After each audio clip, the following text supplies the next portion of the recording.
హరే కృష్ణ. అందరికీ కూడా తెలుగు గీత కార్యక్రమానికి స్వాగతం అండి. కార్యక్రమం మొదలు పెట్టుకునే ముందు ప్రార్థనలు చేద్దాము.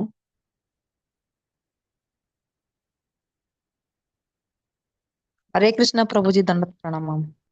హరే కృష్ణ. ఓం అజ్ఞానాతిమిరాంధస్య జ్ఞానాంజనశలాకయా చక్షురున్మిళితం యేన తస్మై శ్రీ గురవే నమః. నమో ఓం విష్ణుపాదాయ కృష్ణప్రష్టాయ భూతలే శ్రీమతే భక్తి వేదాంత స్వామినితి నామినే. నమస్తే సరస్వతి దేవి గౌరవాణి ప్రచారిణే నిర్విశేష శూన్యవాది పాశ్చాత్యదేశతారిణే. జయ శ్రీ కృష్ణ చైతన్య ప్రభు నిత్యానంద శ్రీ అద్వైత గదాధర శ్రీవాసాది గౌరభక్తవృందా. హరే కృష్ణ కృష్ణ కృష్ణ హరే హరే హరే రామ రామ రామ రామ హరే హరే.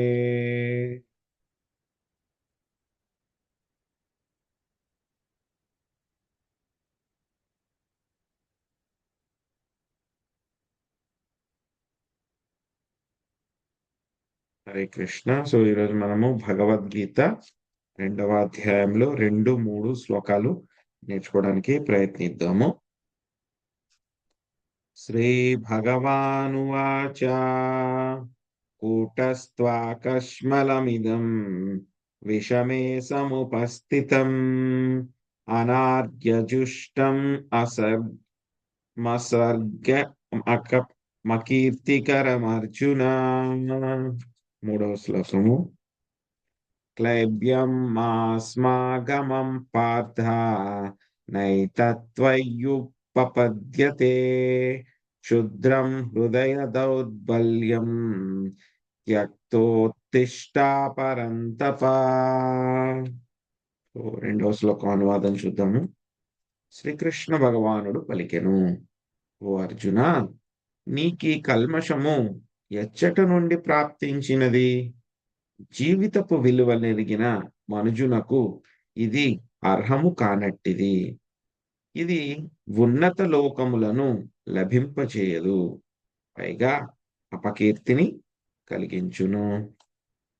3వ శ్లోకము. ఓ పృథాకుమార, పతనకారక నపుంసకత్వమునకు లొంగకుము, ఇది నీకు తగదు. ఓ పరంతప, ఇట్టి హృదయ దౌర్బలతను విడనాడి వెంటనే లెమ్ము. సో మనము భగవద్గీతలో మొదటి అధ్యాయం పూర్తి చేసుకున్నాము. సో ఇప్పుడు మనము నిన్న మొదటి శ్లోకం కూడా మనం చూసాం. సో ఇప్పుడు మనం 2-3 శ్లోకాలు ఈరోజు నేర్చుకోవడానికి ప్రయత్నిద్దాం. ఏం జరిగింది మొదటి అధ్యాయంలో? సో మొదటి అధ్యాయంలో రథం స్థాపయమేవ అచ్యుత. సో అర్జునుడు శ్రీకృష్ణ భగవానుని రథము సేనయోర్భయోర్ మధ్య, 2 సేనల మధ్య కూడా పెట్టమని చెప్పారు. పెట్టిన తర్వాత అర్జునుడు అక్కడ అందరినీ కూడా చూశారు. ఆయన బంధువులు, స్నేహితులు, తాతలు, ముత్తాతలు, తండ్రులు, కుమారులు, మనుమలు, గురువులు, అంకుల్స్, పెదనాన్నలు, తర్వాత మామలు, అందరినీ కూడా చూశారు ఆయన. చూసిన తర్వాత ఏమైపోయింది ఆయనకి, అర్జునుడికి, నేను యుద్ధం చెయ్యను అని చెప్పేసి ఆయన చెప్తూ ఉన్నారనమాట. దానికి ఆయన 4 రకాలైనటువంటి కారణాలు కూడా చెప్పడం జరిగింది. సో 4 రకాల కారణాలు చెప్పిన తర్వాత ఇంకా ఏమైపోయింది, ఇంకా అర్జునుడు కళ్ళ నుంచి నీళ్లు తెచ్చుకుంటూ కూర్చుండిపోయాడు. ఆయన రథం మీద కూర్చుండిపోయి, సో ఓ మధుసూదన, నేను ఇంక యుద్ధం చేయలేనయ్యా అని చెప్పి కూర్చుండిపోయాడు. ఎప్పుడైతే ఈ మాట సంజయుడు చెప్పిన తర్వాత ధృతరాష్ట్రుడు విన్నాడో, ఇంకా ధృతరాష్ట్రుడు మనసులోనే ఇంకేం చేస్తున్నాడు, మంచి ఆనందం వచ్చేసింది. ఎందుకంటే కనుక ఈ యుద్ధం గెలవాలి అని అంటే కనుక మెయిన్ స్టే ఎవరు అంటే కనుక అర్జునుడు అని. సో అర్జునుడు తర్వాత భీముడు. అర్జునుడే నేను యుద్ధం చెయ్యను అని చెప్పి కూర్చుండిపోతే ఇంకేముంది ఇంకా అయిపోయింది, మా కొడుకులు యుద్ధం గెలిచేస్తారు అని చెప్పి ధృతరాష్ట్రుడు చాలా ఆనందంగా ఉన్నాడు కాబట్టి వెంటనే సంజయుడు, ఎందుకంటే ధృతరాష్ట్రుడు యొక్క మనసు తెలుసు కాబట్టి సంజయుడు వెంటనే ఏం చెప్పాడు ధృతరాష్ట్రుడికి, సో ఆ శ్లోకాన్ని అభ్యర్థిస్తూ మధుసూదన అని చెప్పేసి శ్రీకృష్ణ భగవానుడిని సంబోధించడం జరిగింది. అంటే అర్జునుడికి ఉన్నటువంటి అనుమానాలన్నీ కూడా శ్రీకృష్ణ భగవానుడు నాశనం చేసేస్తాడు, ఏం కంగారు పడకు నువ్వు అని చెప్పేసి ఏం చేస్తున్నాడు సంజయుడు ధృతరాష్ట్రుడికి చెప్పడం జరిగింది. సో మొదటి అధ్యాయం అంతా అయిపోయింది. మొదటి అధ్యాయంలో ధృతరాష్ట్రుడు మాట్లాడాడు, సంజయుడు మాట్లాడాడు, అర్జునుడు మాట్లాడాడు. సో మొదటి అధ్యాయంలో శ్రీకృష్ణ భగవానుడు ఎక్కువ శ్లోకాలు ఆయనే చెప్తారు. భగవద్గీతలో మొత్తం ఎక్కువ శ్లోకాలు చెప్పింది ఆయనే, ఎక్కువ మాట్లాడింది ఆయనే. సో భగవద్గీత కదా, భగవంతుడు చెప్పినటువంటి గీత. సో మొదటి శ్లోకంలో శ్రీకృష్ణ భగవానుడు ఒక్క మాట కూడా మాట్లాడలే మొదటి అధ్యాయంలో. రెండవ అధ్యాయంలో ఈ అధ్యాయం పేరు గీతాసారము. అంటే శ్రీల ప్రభుపాదులు వారు రాస్తారు, ఏం రాస్తారు, contents of Gita Christ. So మొత్తం భగవద్గీతలో ఏవైతే కనుక విషయాలు చర్చించబోతున్నారో అవన్నీ కూడా శ్రీకృష్ణ భగవానుడు ఈ అధ్యాయంలో చెప్పేస్తారు, మొత్తం భగవద్గీతలో చెప్పే విషయాలని. మళ్ళీ 18వ అధ్యాయంలో మళ్ళీ చివరిగా ఇంకొకసారి వాటిలన్నిటినీ రీక్యాప్ చేస్తారు. సో అందుకనే మనకి పెద్ద అధ్యాయాలు ఏమిటి అని అంటే కనుక 2వ అధ్యాయము, 18వ అధ్యాయము, ఆ తర్వాత మళ్ళీ 13వ అధ్యాయం, ఎక్కువ శ్లోకాలు ఉంటాయి వీటిల్లో.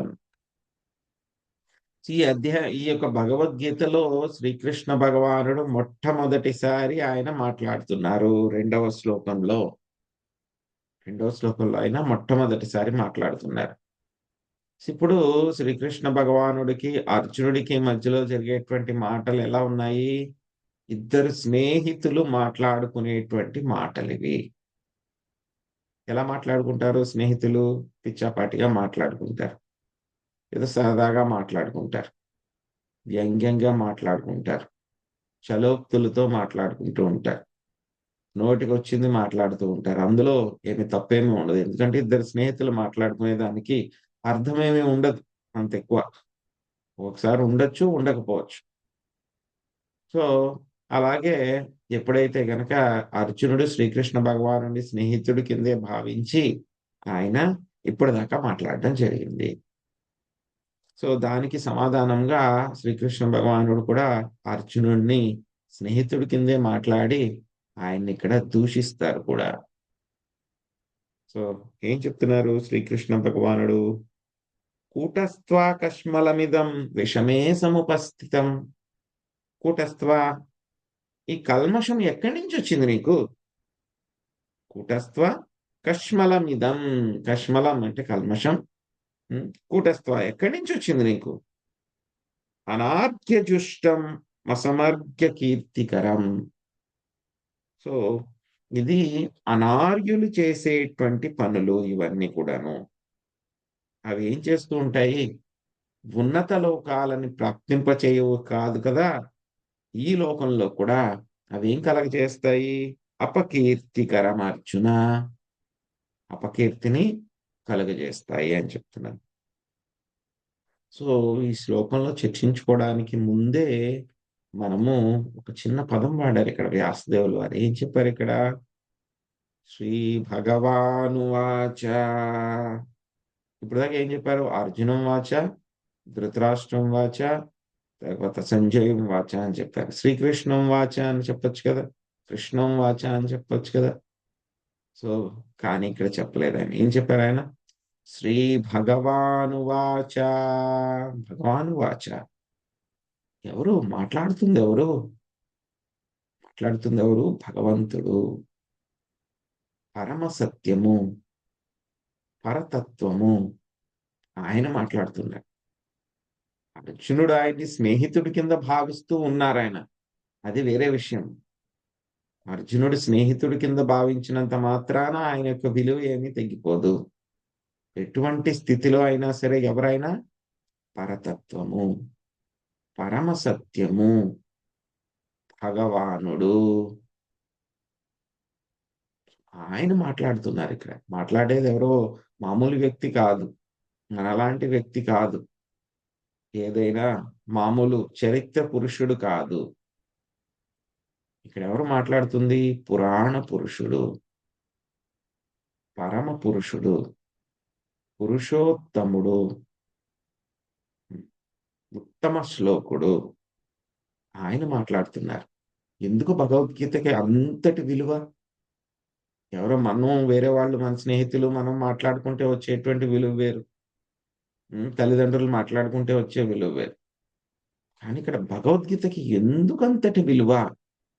ఎందుకంటే కనుక ఆయన పరమ సత్యము. ఆయన మాట్లాడేటువంటి మాటకి ఎంతో విలువ ఉంటుంది.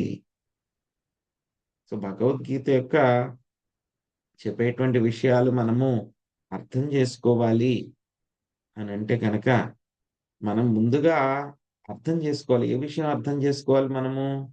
మాట్లాడుతుంది ఎవరు? పరమ సత్యము. మామూలు వ్యక్తి, అల్లటప్ప వ్యక్తి కాదు మాట్లాడుతున్నది. దేవాది దేవుడు శ్రీకృష్ణ భగవానుడు. సో అందుకే ఇక్కడ ఈ విషయాన్ని రీడర్స్ ఎవరైతే చదువుతారో భగవద్గీత వాళ్ళు అర్థం చేసుకోవాలని చెప్పేసి వ్యాసదేవుడు ఏం చెప్పారు? మాట్లాడుతుంది ఎవరు? శ్రీ భగవాన్ వాచ. శ్రీమద్ భాగవతంలో కూడా చెప్పడం జరిగింది. వ్యాసదేవులు వారు చెప్తారు అక్కడ. ఏం చెప్తారు మనకి? మొదటి అధ్యాయంలో, మొదటి స్కందంలోనే 2వ అధ్యాయం 11వ శ్లోకం. ఏం చెప్తారు ఇక్కడ? వదంతి తత్వవిదస్తత్తత్వం తద్విజ్ఞానమద్వ్యయం బ్రహ్మేతి పరమాత్మేతి భగవాన్ ఇతి సత్యతి. పరమ సత్యము, పరతత్వము, అబ్సల్యూట్ ట్రూత్. ఎన్ని రకాల ఫీచర్స్ ఉంటాయి ఆయనకి? 3 రకాలుగా ఆయన ప్రకటితమవుతూ ఉంటారు ఆయన. ఏమిటి? వదంతి తత్వవిదస్తత్వం. 3 రకాలైనటువంటి దశలలో ఆయన అనుభూతమనొస్తూ ఉంటారని. ఏమిటవి? బ్రహ్మేతి, పరబ్రహ్మము. బ్రహ్మేతి, పరమాత్మ, మనందరి హృదయాల్లో ఉండేటువంటి పరమాత్మ, జీవులందరి హృదయాల్లో ఉండేటువంటి పరమాత్మ. ఇంకా 3వ ఫీచర్ ఏంటి?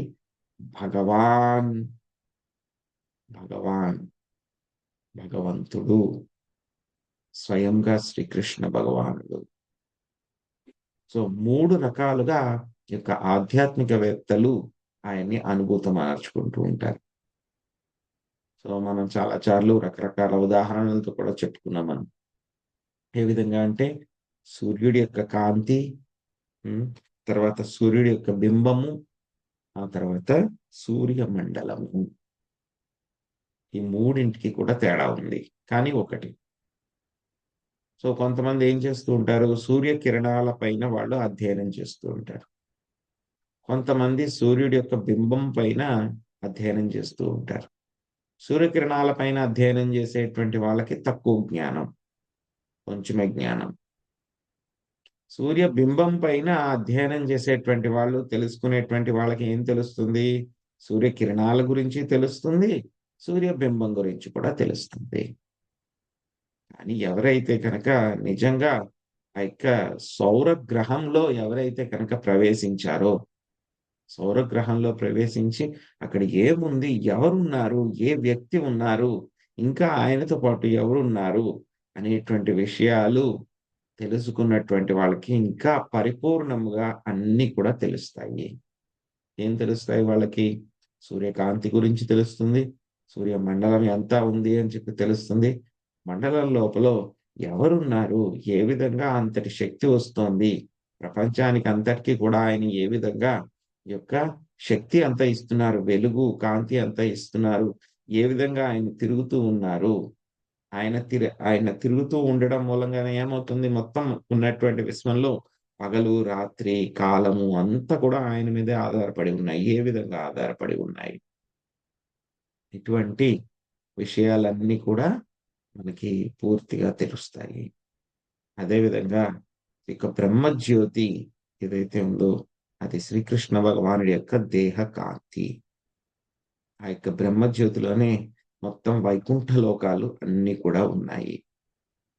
ఆ యొక్క బ్రహ్మజ్యోతి మూలము. హ్మ్. ఆ యొక్క బ్రహ్మజ్యోతి తర్వాత ఏమిటి? ఆయన మొత్తం ఈ యొక్క భౌతిక ప్రపంచంలో జీవుల అందరి హృదయాల్లో ప్రతి అణువులో, కణములో కూడా ఆయన ప్రవేశించారు. మొత్తం ఈ యొక్క భౌతిక జగత్తు తన యొక్క స్థితిని కలిగి ఉంది. ప్రస్తుతం ఉన్నటువంటి స్థితిని కలిగి ఉంది. హ్మ్. అలాగే ఉంది. ప్రస్తుతం ఉన్నటువంటి స్థితి కలిగి ఉంది. అంటే గనక దానికి కారణం ఆయనే. మన యొక్క శరీరం కూడా యొక్క స్థితిని కలిగి ఉంది. మనం ఏదైనా చేయగలుగుతున్నాము. ఏ పనైనా చేయగలుగుతున్నాము అంటే కనుక అన్నింటికి కూడా మూలం ఎవరు? ఆ యొక్క పరమాత్మ. సో, కొంతమంది యోగులు మెడిటేషన్, ధ్యానం చేస్తూ ఉంటారు. అటువంటి వాళ్ళు ఈ యొక్క పరమాత్మని అనుభూతమనర్చుకోగలరు. మూడవది భగవాన్. ఆయన స్వయం రూపము. ఆయన ఒక్క రూపం కాదు ఆయనకి. ఎన్నో రకాలైనటువంటి రూపాలున్నాయి ఆయనకి. నారాయణ చతుర్భుజ రూపాలున్నాయి. త్రిభుజ రూపం ఒక శ్రీకృష్ణ భగవానుడు. ఆయన ఇంకా ఎన్నో ఎన్నో అవతారాలు తీసుకొనున్నారు. హ్మ్. సో, ఇది ఆయన యొక్క గొప్పతనం. మనం ఏదో ఒక విషయాన్ని మాత్రమే తెలుసుకొని ఈయన ఇంతే అని చెప్పి మనము ఆగిపోకూడదండి.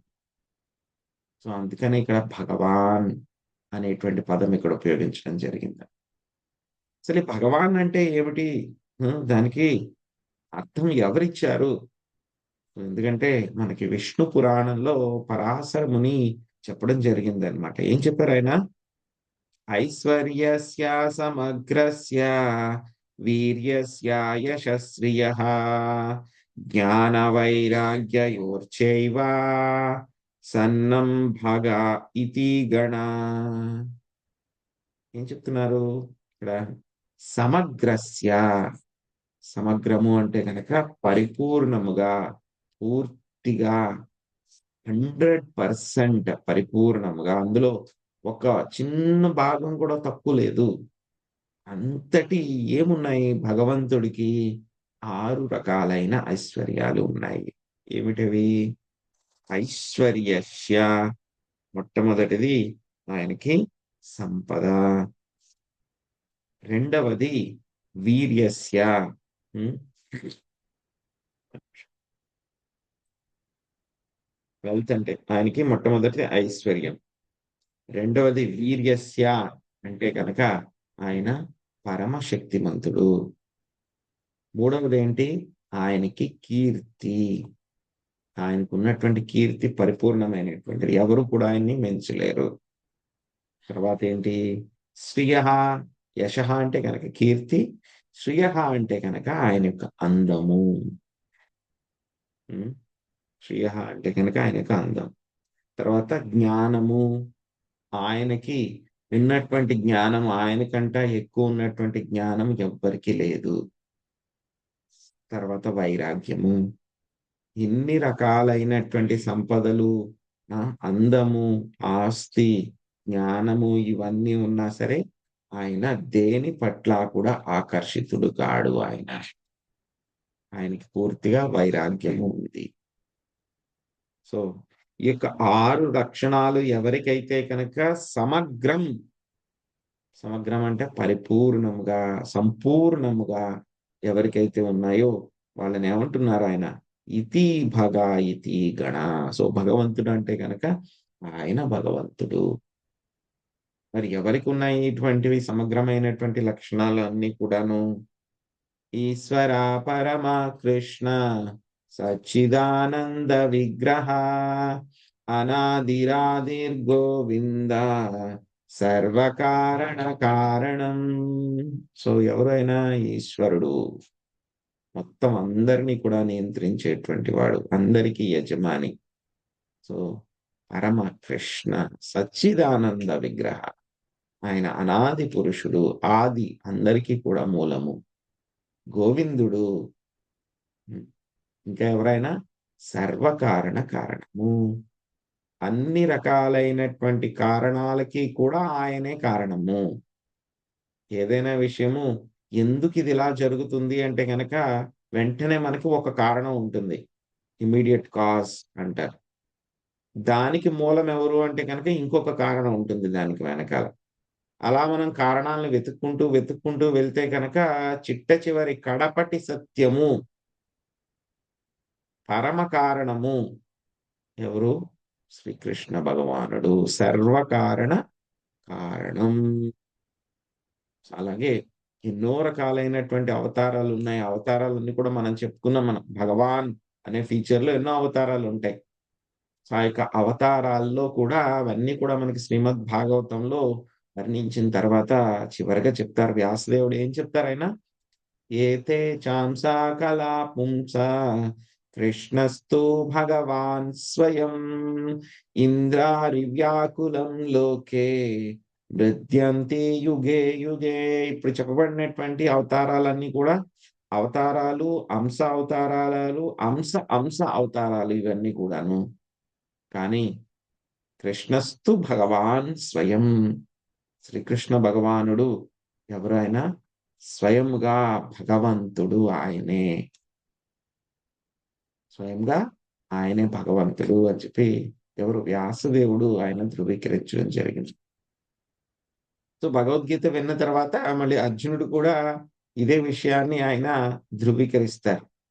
పరం బ్రహ్మ పరం ధామ పవిత్రం పరమం భవాన్ పురుషం శాశ్వతం దివ్యం ఆదిదేవమజం విభుం అహుస్త్వాం ఋష్యా సర్వే దేవర్షిన్నారదస్తదా అసితో దేవలో వ్యాస స్వయం చైవ బ్రవీషిమే.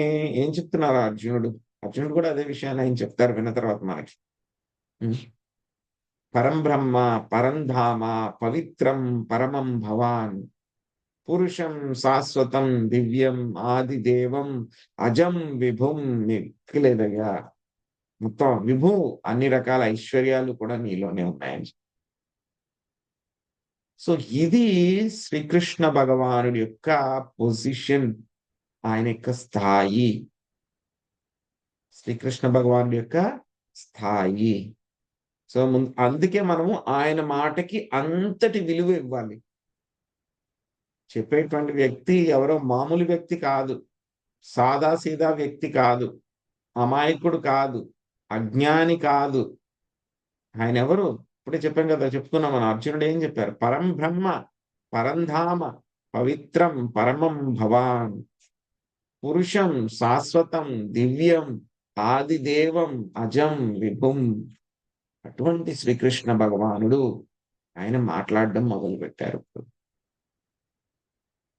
శ్రీకృష్ణ భగవానుడు మాట్లాడడం మొదలుపెట్టారు. కాబట్టి అటువంటి వ్యక్తి ఎవరైనా సరే గొప్ప వ్యక్తి మాట్లాడుతూ ఉన్నారనుకోండి, ఏం చేస్తాం మనము? మొత్తం చాలా శ్రద్ధగా వింటాము. చాలా శ్రద్ధగా వింటాము.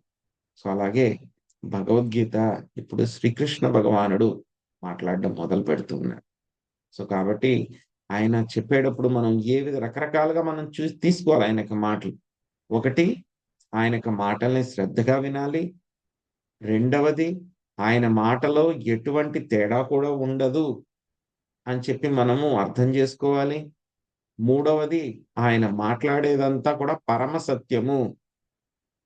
రెండు రకాల సత్యాలు ఉంటాయి. సాపేక్ష సత్యము, పరమ సత్యము. సాపేక్ష సత్యము అంటే గనక అది వేరే ఒక విషయం మీద ఆధారపడి ఉంటుంది. కానీ పరమ సత్యం అంటే కనుక అది దేని మీద కూడా ఆధారపడి ఉండదు. దేని మీద కూడా ఆధారపడి ఉండదు. సో ఆ విధంగా శ్రీకృష్ణ భగవానుడు మాట్లాడేటువంటి విషయాలన్నీ కూడా ఏమిటి? పరమ సత్యము. అంతటి గొప్ప వ్యక్తి మాట్లాడుతున్నారు. సమయాన్ని బట్టి మారిపోవు ఇవన్నీ కూడా ఆయన చెప్పేటువంటి మాటలు. భగవద్గీత ఇంచుమించు 5,000 సంవత్సరాల క్రితం చెప్పడం జరిగింది. ఇప్పటికీ కూడా భగవద్గీతలో ఎటువంటి ప్లస్ మైనస్ లేదు. తప్పు లేదు భగవద్గీతలో. ఒక్క తప్పు కూడా లేదు. ఇప్పటిదాకా భగవద్గీతలో తప్పు అని చెప్పి పట్టుకున్న వాళ్ళు ఎవరూ లేరు. అన్ని రకాలైనటువంటి దేశ కాలమాన పరిస్థితులలో కూడా భగవద్గీత ఇప్పటికీ ఎప్పటికీ కూడా భగవద్గీత అదే విధంగా ఉంటుంది. ఎటువంటి మార్పులు చేర్పులు ఉండవు. అది భగవద్గీత యొక్క గొప్పతనం. భగవద్గీత ఎంత నిగూఢమైన జ్ఞానము అంటే కనుక దీన్ని తెలుసుకుని అర్థం చేసుకోవడానికే మనకి కొన్ని జీవితాలు పట్టేస్తాయి. కానీ భగవద్గీత తెలుసుకోవాలి అని అంటే కనుక ఏమిటి?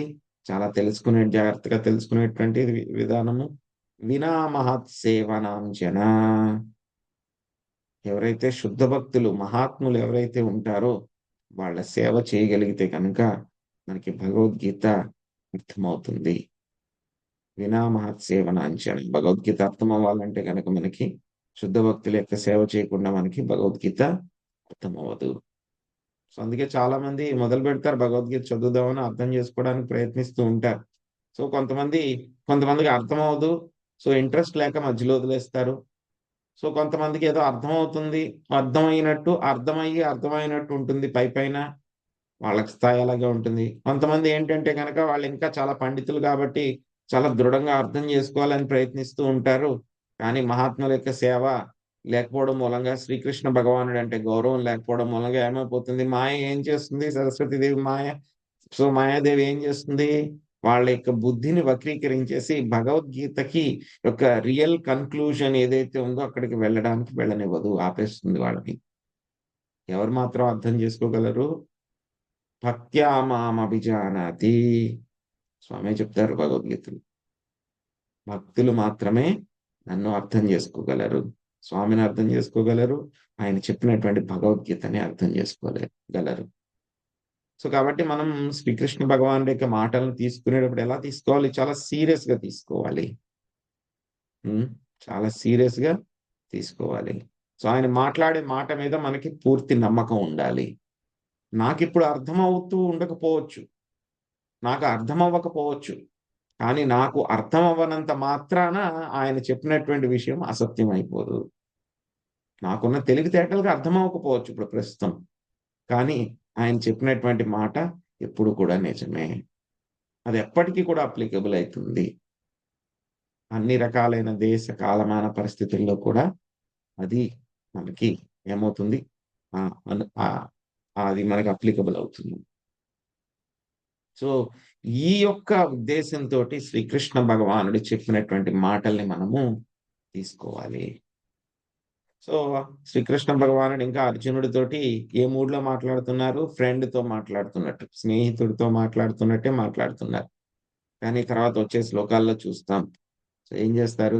అర్జునుడు శ్రీకృష్ణ భగవానుడిని గురువు కింద స్వీకరించిన తర్వాత అప్పుడు నిజమైనటువంటి మాటలు ఈ అధ్యాయంలోనే అని చెప్పడం మొదలు పెడతారని. సో ఫ్రెండ్ కింద మాట్లాడుతున్నప్పుడు శ్రీకృష్ణ భగవానుడు ఏమన్నారు? ఇప్పుడు చూద్దాం. ఏం చెప్తున్నారు ఆయన? అర్జున, ఎక్కడి నుంచి వచ్చింది నీకు ఈ కల్మషం అంతా కూడా? ఎక్కడి నుంచి తెచ్చుకున్నావు ఇదంతా కూడా? అక్కర్లేని చెత్త అంతా ఎక్కడి నుంచి తెచ్చిపెట్టుకున్నావు నువ్వు? ఉమ్? ఎవరు ఇలాంటి పనులు ఎవరు చేస్తారు? అనార్యులు చేసేటువంటి పని.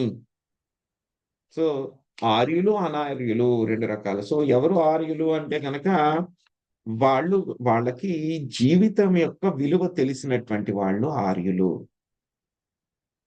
సో వాళ్ళ యొక్క ఆధారము, ఆర్యుల యొక్క ఆధారం అంతా దేని మీద ఆధారపడి ఉంటుంది? ఆధ్యాత్మిక అనుభవం పైన ఆర్యుల యొక్క జీవన విధానము అంతా కూడా ఆధారపడి ఉంటుంది. వాళ్ళ యొక్క జీవన విధానం అంతా కూడా ఎలా ఉంటుంది? ఆధ్యాత్మిక అనుభవము. సో వాళ్ళు పనులన్నీ కూడా చేస్తూ ఉన్నా సరే వాళ్ళు దేని మీద వాళ్ళు ఉంటుంది? వాళ్ళ యొక్క దృష్టి అంతా కూడా పూర్తిగా ఆధ్యాత్మిక అనుభవం మీద ఆధారపడి. సో మరి అనార్యులు, సో అనార్యులైతే కనుక వాళ్ళ పరిస్థితి ఎలా ఉంటుంది? వాళ్ళ జీవితానికి గమ్యం ఏది ఉండదు. వాళ్ళకు ఉన్నటువంటి గమ్యం ఏమిటి? వాళ్ళ యొక్క జీవితానికి ఇంద్రియ భోగం మాత్రమే. ఇంద్రియ భోగం మాత్రమే. సో వాళ్ళకి ఏ విధమైనటువంటి జ్ఞానము కూడా ఉండదు. ఏమిటి ఆ యొక్క జ్ఞానము? సో ఎవరి జీవితానికైనా సరే, పర్టికులర్ గా మానవ జీవితానికి గమ్యం ఎవరు అంటే ఆ యొక్క విష్ణువుని చేరుకోవటమే.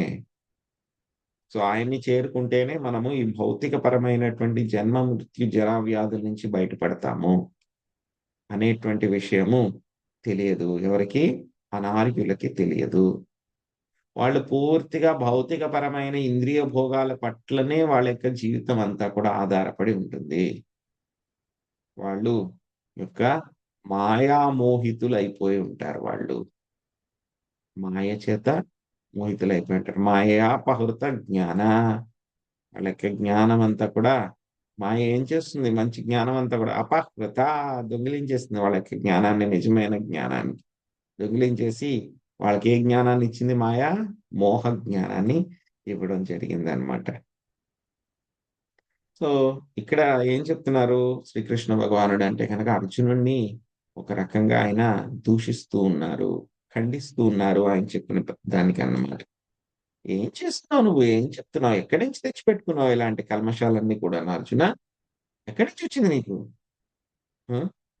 ఎవరైనా జీవితం యొక్క విలువ తెలుసున్నటువంటి వాళ్ళు ఆ విధంగా మాట్లాడతారా? నువ్వు ఆ విధంగా మాట్లాడుతూ ఉన్నావు. నువ్వు చేసేటువంటి పని ఏమైనా స్వర్గలోకాలను నీకు లభింప చేస్తుందా? ఇంకా ఏం చేస్తుంది? ఇదంతా కూడా నీకు అపకీర్తిని తెస్తుందయ్యా. ఇది అనార్యులు చేసేటువంటి పని, ఆర్యులు చేసేటువంటి పని కాదు. ఉం? అని చెప్పి ఆయన చెప్తున్నారు. ఇంకేం చెప్తున్నారు ఆయన? ఉం? క్లైబ్యం. ఉం? క్లైబ్యం, క్లైబ్యం అంటే కనుక నపుంసకత్వము. క్షత్రియులు ఎలా ఉంటారు? చాలా వీరోచితంగా ఉంటారు వాళ్ళు. పురుషుల కింద ఉంటారు వాళ్ళు. ఎవరైనా వాళ్ళని ఏ మాత్రం చిన్న మాట తేడా అన్నా సరే వాళ్ళని యుద్ధంలో చంపడానికి కూడా వాళ్ళు వెనుకాడరు. చాలా పౌరుషం ఉంటుంది వాళ్ళకి.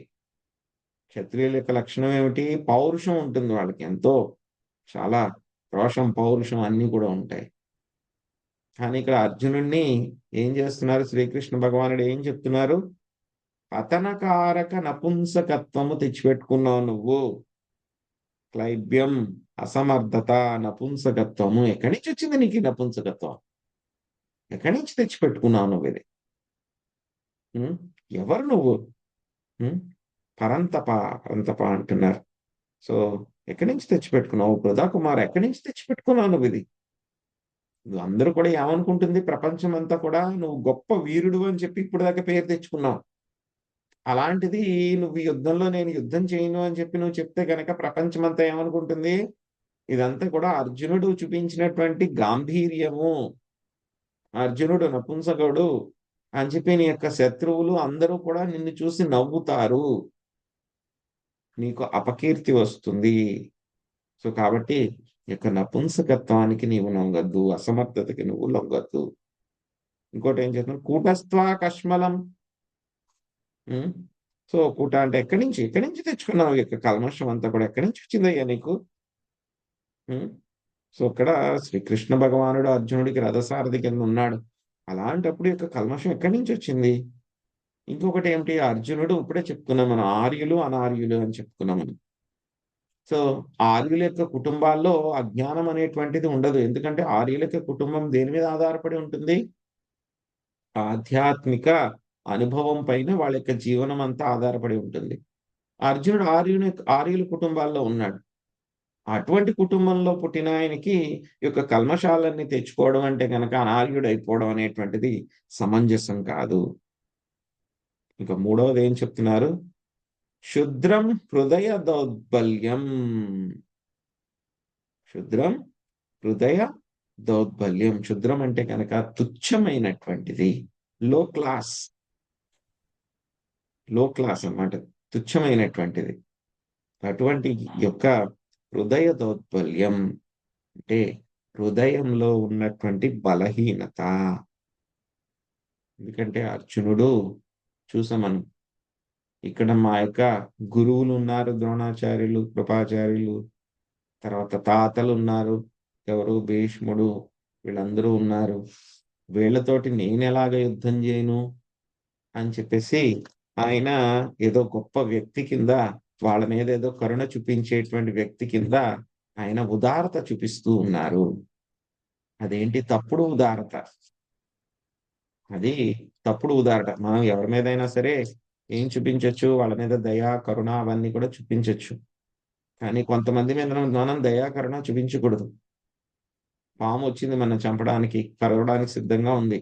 అయ్యో పాపం అని చెప్పేసి మనం దయా, కరుణ చూపిస్తాం దాని మీద.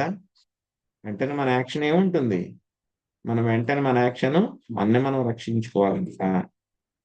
సో రక్షించుకోవాల్సి వచ్చినప్పుడు పాముకి హాని అయినా చేయాల్సింది తప్పదు ఒక్కొక్కసారి. సో అలాగా ఈ యొక్క భీష్ముడు ఈ విధంగా ద్రోణుడు వచ్చారు, వాళ్ళు చంపడానికి సిద్ధంగా ఉన్నారు అంటే కనుక అటువంటి సమయంలో నేను ఈ యొక్క ఉదారత చూపిస్తాను, అయ్యో పాపం అని చెప్పేసి మనం అనుకుంటామా? అనుకోకూడదు. పాము వచ్చినప్పుడు అయ్యో పాపం, పాముని చంపాల్సి వచ్చినప్పుడు అయ్యో పాపం అనుకుంటాం మనం?